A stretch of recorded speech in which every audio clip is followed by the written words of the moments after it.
Days after youths in the Federal Capital Territory took to the streets in protest against police brutality, there are arguments if gains have been made or not.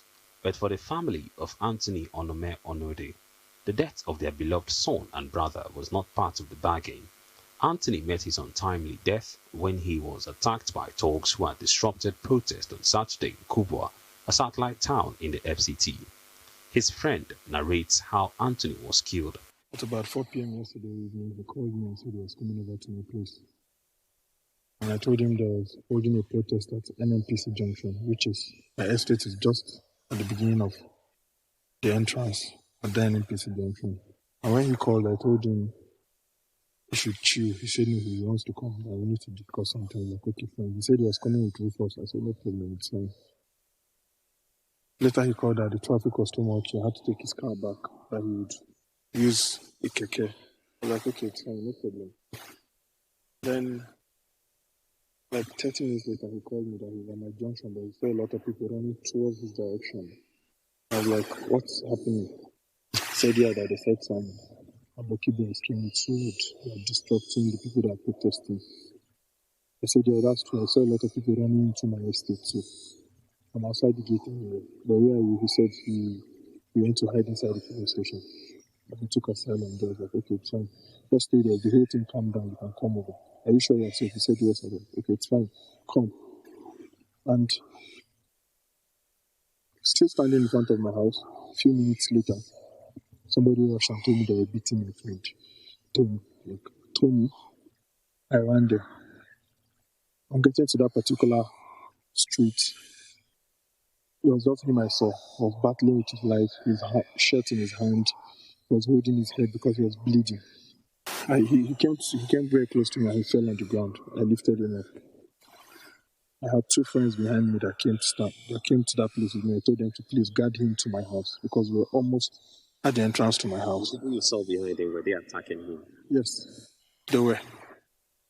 Because from far I could see them with knives. They were beating him. He was running. He fell. He stood. But he was already tired. Like they beating him. There was no energy in him anymore. At that point, no police, There was nobody around. In fact, the whole street was dry. All of a sudden, there was nobody. And when he came close, he fell. I took him up. My friends were guarding him to the house. And I spoke out to those boys. I was like, Kubwa, you people should leave him. They're like, he's among the protesters, the people protesting. I said, no, he stays here. This is his area, please. And you guys should go back. This is my area. This is where I live. The protesters are not here. This is not where the protest is going on. And they said, okay. 3 of them said, okay. One said, no, that he must come in. I said, no. Why? He said, there are people hiding here. I said, no, the estate has 2 gates. I've ushered them through the other gate and they've gone out. While Anthony had joined his peers to protest on Friday, another of his friend Rufus says he was not part of the protesters on Saturday, but was a victim of thugs harassing innocent citizens. So, the people who you saw attacking people, were they carrying placards or were they demonstrating also? No, they were not carrying placards. They were just touts, like chasing people that were protesting. And we did not come to protest. We were just passing, like the protest was happening close to our friend's house. So we were just going to our friend's house. We did not come to protest. We were just on our way to our friend's house. His brother tells us more about Anthony. Onome was a young, vibrant man, a youth, a committed youth for the cause, the true Nigerian, which he died in the struggle. And so exactly what happened yesterday? As at about 7:15, I had a phone call that my brother was in National Hospital in critical condition, which I speedily zoomed up there. Getting there, I saw my brother in bad condition. Machete wounds all over his head, down to his body. Trying to ask his friend what happened, they told me some hoodlums came to attack him. Attacked him, I was surprised. Why would they attack him? But I couldn't go much. My mind was to save my brother's life. At the hospital, I said we should look for blood, which I'm a donor. I went to donate immediately. Friends came around, pulled out little money, we were able to buy drugs.